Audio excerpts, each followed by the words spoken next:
nous passons au sujet suivant. Suspension des activités des partis politiques au Mali. Les enjeux géopolitiques et géostratégiques d'un toilettage opportun. Alors, il faut déjà comprendre la décision qui a été prise par le gouvernement malien. Le gouvernement malien n'a pas dissous les partis politiques. Il a suspendu leurs activités. Quelle est la différence? La suspension signifie les partis politiques, les organisations politiques arrêtent pour le moment de mener les activités qu'elles menaient habituellement. Pourquoi? Parce qu'il y a un toilettage qui se prépare. Il y a une mise en ordre qui se prépare. Ce n'est pas la dissolution, c'est la suspension. D'ailleurs, ce n'est pas la première fois que ça arrive. Les activités des partis politiques avaient déjà été suspendues. Mais il y a eu des assises souveraines au Mali. Et ces assises ont donné des orientations fermes au président Assimi Goïta et ses compagnons par rapport à la question des partis politiques. Ces orientations visent à assainir les partis politiques et à tout faire pour que les partis politiques ne soient plus source d'affaiblissement, d'insécurité, source de déclin pour le Mali, mais au contraire qu'ils soient l'expression de sa vitalité et qu'ils participent à sa construction durable. Voilà le contexte dans lequel cette décision est prise. Le Mali est en guerre contre le terrorisme. Tout le monde a vu l'acte de guerre ostentatoire posé par l'Algérie contre le Mali. Tout le monde voit l'hostilité organisée contre le Mali par les pays de la CEDEAO, leurs parrains français et les impérialistes occidentaux en général. Tout le monde le voit. Le Mali est en guerre.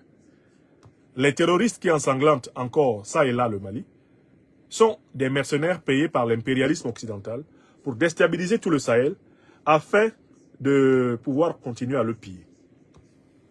Donc, c'est dans ce contexte de guerre que le Mali prend cette décision. Pourquoi? Parce qu'il est à observer que les partis politiques étaient devenus l'une des zones d'infiltration du champ politique malien préférée par les puissances néocolonialistes et impérialistes occidentales et moyen-orientales. Je recommence. Pourquoi cette décision d'assainir le milieu politique, le milieu des partis et organisations politiques au Mali? Mais parce que c'est par ce milieu-là que le néocolonialisme français, l'impérialisme occidental et moyen-oriental ont pris l'habitude d'infiltrer politiquement le Mali ces dernières années. Comment cette infiltration se fait-elle?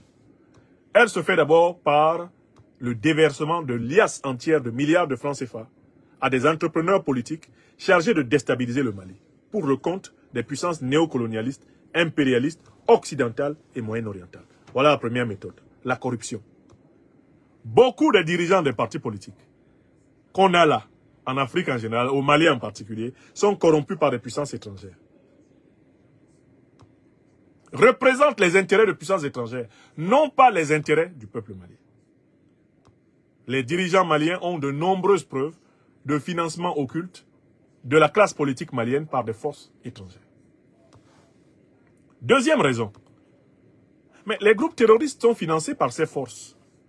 Et les groupes terroristes commençaient à chercher un point d'entente avec certaines organisations politiques. On a observé une tentative de coagulation entre certaines forces politiques civiles et les groupes armés. C'est pour contrecarrer cette tentative de coagulation, de coalition entre certaines forces d'associés civils politiques et les groupes terroristes armés que le Mali frappe fort et met de l'ordre dans ce capharnaüm. Ça, c'est la deuxième raison. Il y a une troisième raison. Et c'est une raison qui est extrêmement importante. C'est l'expression de la volonté souveraine des délégués représentants de toutes les forces vives de la société malienne. Que l'on doive donner au président Assimi Goïta et à ses compagnons les moyens de pacifier encore suffisamment le Mali avant de procéder à des élections. L'observation qui a été faite, c'est que la précipitation à organiser des élections dans un pays en guerre contre des puissances néocolonialistes et impérialistes a bien souvent précipité l'arrivée au pouvoir d'individus incapables d'incarner les aspirations populaires. Et il faut donc renforcer le pacte de confiance entre l'armée, le peuple et ses chefs avant d'organiser les consultations. Il faut améliorer encore davantage le cadran sécuritaire, améliorer le cadran socio-économique, à améliorer le niveau d'éducation et de conscientisation avant d'organiser les consultations. Enfin, il y a une quatrième raison évidente, hein. C'est que dans les conditions actuelles, eh bien, les difficultés dans lesquelles la population se trouve encore sont telles que l'inviter à choisir et à aller à l'aventure du choix de nouveaux dirigeants dans ces conditions-là, c'est exposer cette population justement à la manipulation de ces prédateurs véreux. Il faut s'organiser pour permettre au peuple malien d'aller, quand il le pourra, à des élections dans des conditions de transparence, d'équité, d'inclusivité, d'exemplarité et d'autonomie. Voilà le contexte dans lequel cela a lieu. On ajoutera une cinquième raison. Cette décision est prise pour être en cohérence avec les autres alliés dans le cadre de la Confédération des États du Sahel. Des décisions similaires ont été prises par les peuples burkinabés et nigériens. Le Mali qui préside actuellement la Confédération des États du Sahel ne pouvait que montrer une fois de plus le bon exemple en s'ajustant sur les mandats de ses alliés. Car ils sont en train de mener une lutte commune, ils sont en train de créer une armée commune, ils sont en train de créer une monnaie commune. Il fallait qu'ils se donnent un directorium commun. Voilà les raisons légitimes pour lesquelles ça a été décidé. Alors, j'ai lu dans la presse malienne, j'ai lu dans la presse internationale que c'était un attentat contre la démocratie au Mali. Je voudrais répondre à cette objection. Mais nous au Mali, là, et en Afrique actuellement, on ne cherche pas la démocratie. La démocratie n'est pas l'idéal politique des peuples africains. Parce que la démocratie n'a pas été pensée en Afrique par les Africains pour l'Afrique. Elle a été pensée en Europe, en Amérique, pour les Occidentaux. Et dans la manière dont elle a été implantée, notamment à la fin de la période coloniale et dans la reprise des années 90, la démocratie a été implantée comme un moyen d'affaiblissement de la société africaine. Elle a été implantée de telle façon que les partis politiques deviennent des partis ethniques et que la compétition démocratique devienne une compétition de la division, de l'affaiblissement réciproque, de l'effondrement de l'État, une compétition arriérante. Voilà pourquoi nous, Africains, qui avons analysé le phénomène, récusons le concept de démocratie comme critère d'évaluation de la politique africaine. Vous pouvez évaluer la politique en France grâce à ce concept. Encore que même la République française fut fondée par des penseurs qui voulaient un régime représentatif et non pas une démocratie. Je vous invite à lire Jean-Baptiste Sieyès. Je vous invite à lire les principes du gouvernement représentatif du professeur Bernard Manet. D'accord? Donc, d'abord, les gens qui disent « Ah, il y a eu attentat contre la démocratie », mais vous êtes à côté de la plaque. Qui vous a dit que la démocratie est l'objectif des Africains? La démocratie n'est pas l'objectif des Africains. Les Africains veulent vivre en souveraineté, en sécurité. Ils veulent vivre en prospérité et en dignité. Les Africains sont des civilisations de la Mahat, des civilisations de la vérité, de la justice et de la solidarité. Nos institutions sociales, économiques, politiques, nos institutions culturelles doivent refléter ces trois valeurs fondamentales de la civilisation africaine. L'état de droit africain s'inspire de la tradition politique africaine. Il s'inspire de la Mahat, il s'inspire de la charte du Mandé. Il ne s'inspire pas de la révolution française, ou de la révolution chinoise, ou de la révolution russe, bolchevique. Non!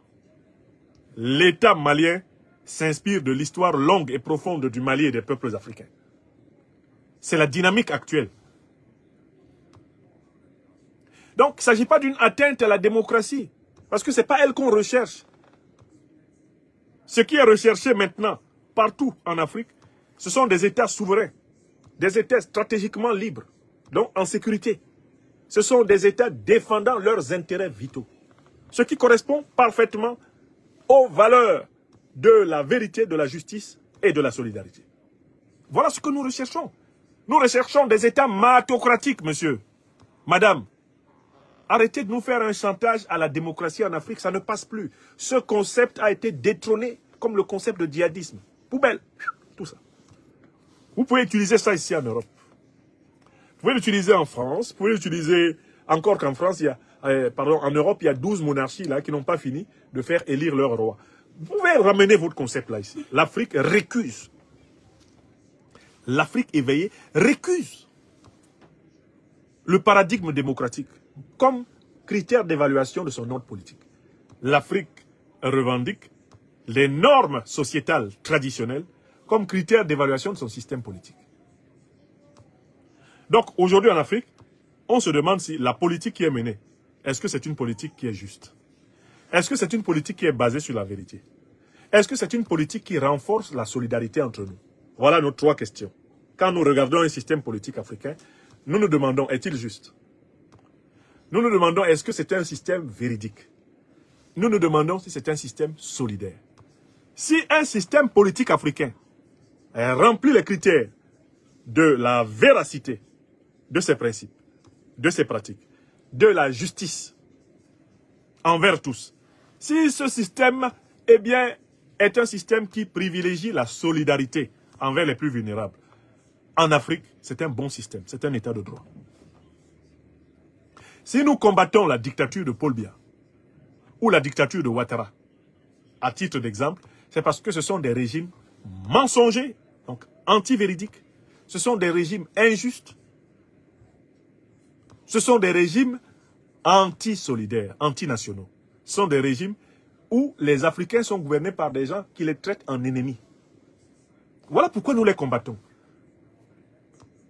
La terminologie démocratique n'est plus le lexique à partir duquel est contesté le despotisme africain chez ceux qui sont éveillés.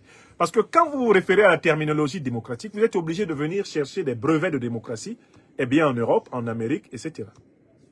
Il faut que l'Afrique s'habitue à produire ses propres concepts, et à évaluer sa politique à partir de ses propres valeurs sociétales. De telle façon que le jugement sur la politique africaine soit un jugement africain. Écrivez ça. Tilana Yomé. Écrivez. Donc, ceci nous permettra d'éviter 2 écueils. Premier écueil, la dépendance néocoloniale impérialiste de notre système politique. Et le deuxième écueil, l'enfermement dans le despotisme africain. Ce que je dis là ne consiste pas à dire que des despotes comme Paul Biya, comme Ouattara, peuvent éternellement s'installer comme ça à la tête de l'Afrique au nom du motif que c'est une affaire afro-africaine, on doit les laisser. C'est pas vrai. Est-ce que Ouattara, est-ce que Biya sont des gens qui gouvernent dans la vérité? Est-ce qu'ils sont justes dans leur manière de gouverner le pays? Est-ce qu'ils se soucient des plus pauvres, des plus faibles? Est-ce qu'ils sont vraiment dans la solidarité? Si c'est non, on doit les combattre et les déposer. Si c'est non, on doit les combattre et les déposer. Et si on soutient le président Assimi Goïta, le général d'armée, le président Abdourahmane Tiani, général d'armée, le président Ibrahim Traoré, général d'armée, c'est parce que leur politique à eux, là, elle est basée sur la vérité. Ils ne mentent pas. Leur politique s'efforce de pratiquer la justice. Ils sont en train de redistribuer du mieux qu'ils peuvent les richesses de leur pays pour que leur peuple en profite.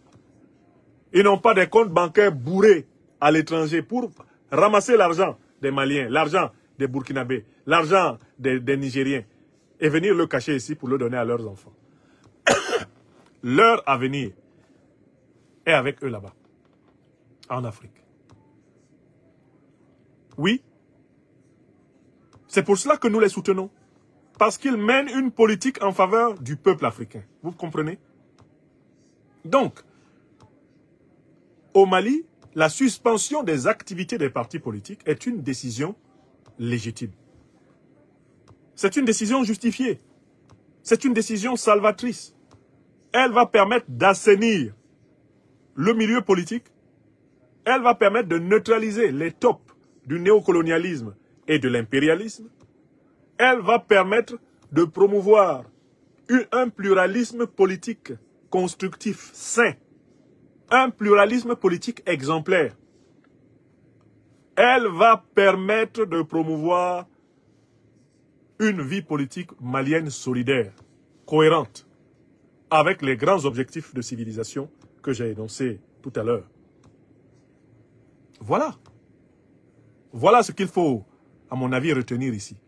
Donc, je m'insurge contre ceux qui, au nom d'une démocratie dont ils n'ont même pas encore maîtrisé la théorie, encore moins la pratique, viennent juger de ce qui se fait au Mali. Le jugement doit s'inspirer des valeurs maliennes. Ce sont les valeurs africaines qui doivent permettre de juger du système politique africain. Et incontestablement, le président Assimi Goïta est aujourd'hui le plus populaire des Maliens. C'est le Malien en qui la majorité des Maliens, selon les sondages internationaux, font confiance. Ainsi du président Tchani au Niger, ainsi du président Ibrahim Traoré au Burkina Faso. Il n'y a rien dans jalousie. Laissez-les gouverner ces pays, laissez-les redresser ces pays, laissez-les mener en cohésion et en cohérence la guerre contre l'impérialisme et contre le terrorisme, qui sont d'ailleurs des alliés. La première chose, abonnez-vous à cette page, cliquez sur le bouton s'abonner qui s'affiche juste en bas. Et la deuxième chose, cliquez sur la cloche de notification pour ne rater aucune des vidéos que je publie ici très régulièrement. Retrouvez KDV Africa sur YouTube, Facebook, TikTok.